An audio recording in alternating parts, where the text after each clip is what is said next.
મિત્રો તમે રેશન કાર્ડની અંદર ઈ કેવાયસી કરાવ્યું છે કે નથી કરાવ્યું? જો તમે રેશન કાર્ડથી ઈ કેવાયસી કર્યા વગર વંચિત છો અને તમને નથી ફાવતું કે આપણે રેશન કાર્ડમાં ઈ કેવાયસી કરવા ક્યાં જવું પડશે, તો આ વિડીયોની અંદર તમને સંપૂર્ણ માહિતી તમને આપવાનું છે કે રેશન કાર્ડમાં ઈ કેવાયસી કરવું હોય તો તમે કઈ રીતે કરી શકો છો, એના માટે કયા ડોક્યુમેન્ટ જોઈએ છે અને કઈ જગ્યાએ તમે કરી શકો છો. અને રેશન કાર્ડની અંદર તમે ઈ કેવાયસી ના કરાવો તો તમને રેશન કાર્ડની અંદર શું પ્રોબ્લેમ થાય છે એની સંપૂર્ણ માહિતી તમને વિડીયોની અંદર આપવાનો છું, તો બસ વિડીયોની અંદર બને રહેજો.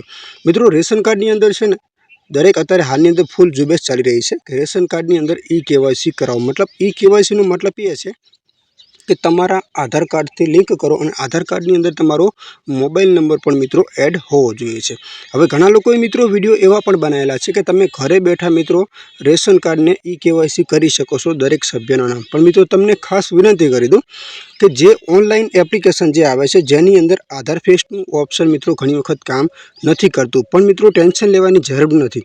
તમે ઈ કેવાયસી કરવા માટે ક્યાં જઈ શકો છો મિત્રો અને કઈ રીતે કયા ડોક્યુમેન્ટ લઈને જવું એની સંપૂર્ણ માહિતી તમને વિડીયોની અંદર આપવાનું છું. જો ચેનલની અંદર નવા છો, આધાર કાર્ડ, પાન કાર્ડ, ચૂંટણી કાર્ડને લગતી કોઈ પણ તમારે માહિતી સરકારી લેવાની જોઈએ છે તો આપણી ચેનલને સબસ્ક્રાઈબ કરી લેજો. તો સૌથી પહેલાં તો મિત્રો તમારે જે રેશન કાર્ડ તમને રાશન મળે છે ત્યાં તમારે સૌથી પહેલાં તો જવાનું છે. તમારું જે રાશન મળે છે જ્યાંથી તમે તમારા ગામની અંદર રાશન લાવો છો ત્યાં તમારે જવાનું છે. સાથે મિત્રો તમારું આધાર કાર્ડ અને તમારું રેશન કાર્ડ તમારે લઈ જવાનું રહેશે. તમારે ત્યાં જઈને કહેવાનું છે કે અમારે ઈ કેવાયસી કરાવવાનું છે તો અમે કઈ રીતે કરી શકીએ. તો તમને મિત્રો એ માહિતી આપશે જે દુકાનદાર જે તમને મળે છે રાશન ત્યાંથી. અને જો એ ઓનલાઈન કામ કરતા હશે તો બરાબર છે, ને કે તમારા ગામનું કામ પંચાયતનું કામકાજ કરતા હોય ઓનલાઈન VCE ત્યાં પણ મિત્રો તમે જઈ શકો છો. અને ત્યાં તમારે આધાર કાર્ડ લઈ જવાનું છે સાથે, અને તમારા રેશન કાર્ડ અને રેશન કાર્ડની અંદર જે પણ સભ્યો છે એને બધાને જવાનું રહેશે. જે મિત્રો ઓનલાઈન એપ્લિકેશન આવે છે એની અંદર તમે ઓનલાઈન પણ મિત્રો આ માહિતી ઈ કેવાયસી કરી શકો છો. પણ એની અંદર મિત્રો ખાસ કરીને જો તમારો આધાર કાર્ડની અંદર તમારો મોબાઈલ નંબર એડ હોય તો તમે OTPના માધ્યમથી તમે ઈ કેવાયસી કરી શકો છો. પણ એની અંદર મિત્રો એરર બતાવે છે. ઈ કેવાયસી કરવામાં જે આધાર ફેસનું ઓપ્શન છે એ અમુક ટાઈમે કામ નથી કરતું.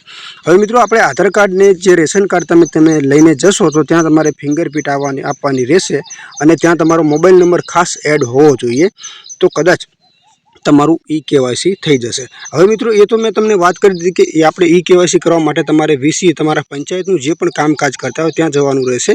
અને જે પણ મિત્રો તમારું ફ્રી થતું હશે એ કદાચ તમારી પાસે લેશે. ગામના લેવલે ફ્રી તો ખાસ થતી નથી, પણ કદાચ બધી જગ્યાએ અલગ અલગ સિસ્ટમ હોય છે મિત્રો, એટલે કદાચ ફ્રી આપવી પણ પડે છે.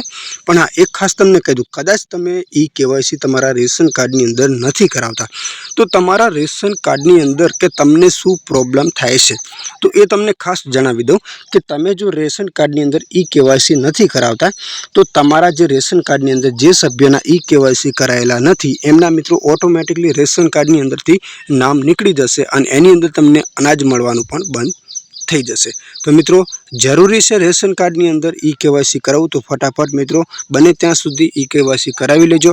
તમારા નજીકના ગ્રામ પંચાયત અથવા તમારા જે વિસ્તારની અંદર જે દુકાનદારની અંદર તમને રાશન મળે છે ત્યાં તમારે ખાસ પૂછપરછ કરવાની છે, તો બધી જ માહિતી તમને ત્યાંથી મળી જશે. જો માહિતી તમને મિત્રો ગમે છે તો આપણી આ ચેનલને સબસ્ક્રાઈબ કરી લેજો અને આપણી ચેનલની અંદર આવા જ વિડીયો જોવા માટે તમે ચેનલને સબસ્ક્રાઈબ પણ કરી લેજો, જેની અંદર રેશન કાર્ડ, પાન કાર્ડ, આધાર કાર્ડ, ચૂંટણી કાર્ડ અને ઓનલાઈનને લગતી ટોટલ માહિતી તમને જે પણ ડોક્યુમેન્ટ દરેકની અંદર જોઈએ છે એની દરેક માહિતી તમને છે ને ગુજરાતીમાં મળી રહેશે મિત્રો.